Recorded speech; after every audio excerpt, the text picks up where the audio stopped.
Bonjour. Je m'appelle Jessica, j'ai 28 ans et j'ai décidé de quitter toute ma vie ici, de tout envoyer valser pour partir faire le tour du monde. Alors des rêves d'enfant, j'en ai eu plein.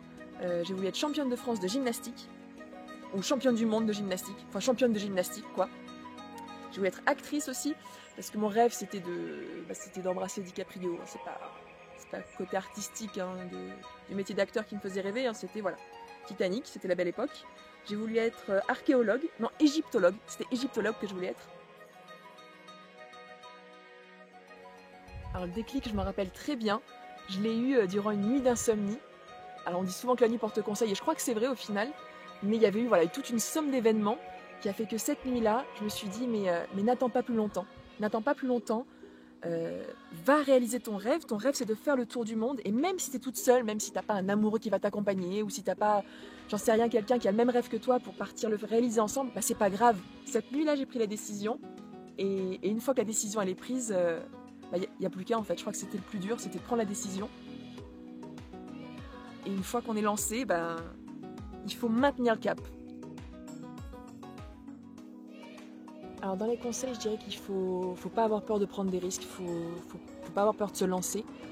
Et aussi, pas trop écouter les gens qui sont un peu frileux autour de nous, parce que ça peut démotiver et décourager, et faut pas.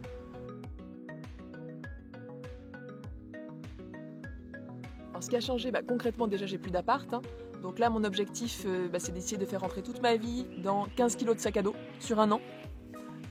Donc c'est un gros changement déjà. Et non mais vraiment, sinon ce qui a changé, c'est cette sensation de liberté. Parce que je me suis détachée de pas mal de contraintes que j'avais.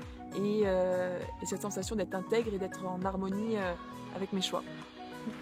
C'était pas un peu théâtral ça?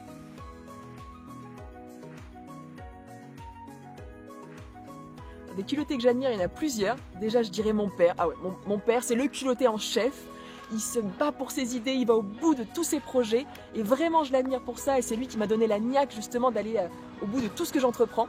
Et une deuxième culottée, je dirais que c'est Perrine Pérez, ma pote Perrine, qui elle a décidé de porter ses couronnesses elle aussi, parce qu'elle a décidé de se lancer, de monter sur scène pour devenir humoriste et faire marrer les gens.